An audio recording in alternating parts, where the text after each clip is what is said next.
Even as ceasefire talks are underway, Hamas has dismissed reports saying it hasn't called off peace talks.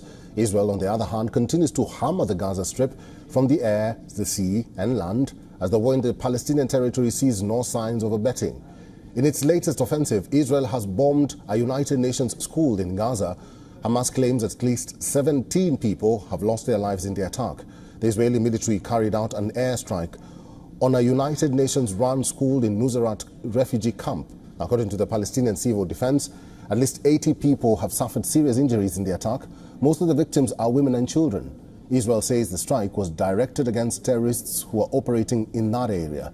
Meanwhile, protests against Netanyahu's government has been raging on across several parts of Israel. There has been a massive outcry at the Knesset as bereaved parents protested plans to fund legal defense of Hamas terrorists. The European Union has imposed fresh sanctions on extremist Israeli settlers. The EU announced sanctions on 5 Israelis, including those termed extremist settlers, and 3 organizations for abuses against Palestinians in the West Bank.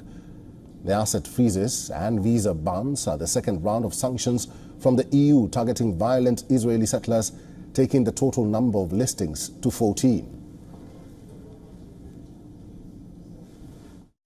The scope of the tragedy for the civilian population in Gaza is breaking all limits we knew so far, and also the fact that the Israeli hostages have still not been released. The massive bombing with heavy death toll in Maghazi refugee camp on Saturday. It's unbearable and unacceptable. The bombing yesterday of United Nations-run school used as a shelter. It is the 5th in 1 week.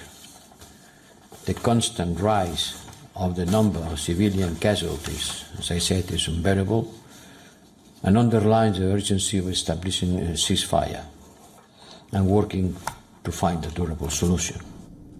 The death toll in Gaza Strip has crossed 38,000, which includes 80 new deaths in 24 hours.